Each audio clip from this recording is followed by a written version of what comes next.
আসসালামু আলাইকুম। আপনারা সবাই কেমন আছেন? আশা করি সবাই অনেক অনেক ভালো আছেন। যাই হোক, আমি আলহামদুলিল্লাহ ভালো আছি। এই যে দেখতে পাচ্ছেন, এটা কি বলেন তো? এটা হলো পেঁয়াজের পেঁয়াজু। এটা আমি নিজে বানিয়েছি, দেখাচ্ছি কত বড় হয়েছে এটা। এই যে মানে আস্ত একটা পেঁয়াজি বানিয়েছিলাম এই যে। আও, যাই হোক, এখন ভেঙে ভেঙে খাইতে হবে। তবে এই পেঁয়াজুগুলো এত মজার হয়, এই দেখেন এই যে, বুঝছেন?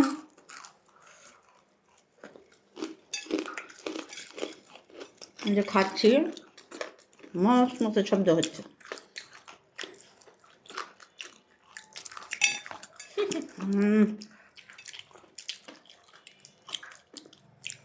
এখন হলো সন্ধ্যা, মেয়ে শুধু বলতেছে আম্মু পেঁয়াজি বানিয়ে দাও। তারপর যে 5-6টা পেঁয়াজ নিয়েছি। পেঁয়াজ কাটাটাই কষ্ট আমার কাছে।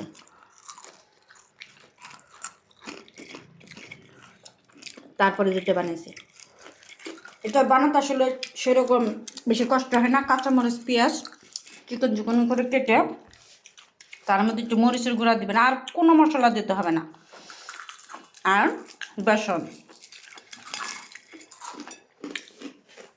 যাই হোক, এটা খাচ্ছি। আর এদিকে চুলায় দুধ গরম দিছি, এই যে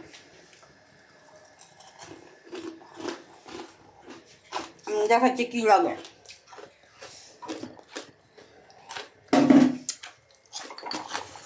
এই যে, এই যে বেসনটা, এটা ব্রেড জামের যে ব্যাটার মতো আমি শুধু বেসন রাখছি।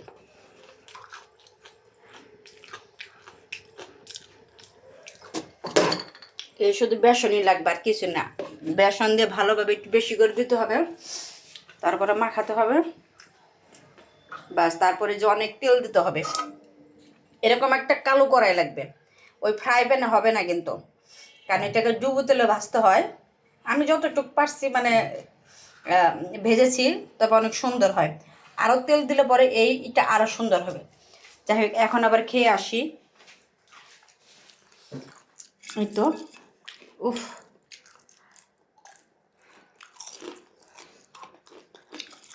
অস্থির।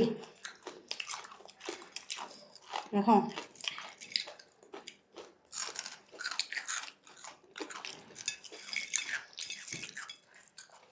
যাই হোক, আপনারা ভালো থাকবেন, এভাবে বানিয়ে খাবেন।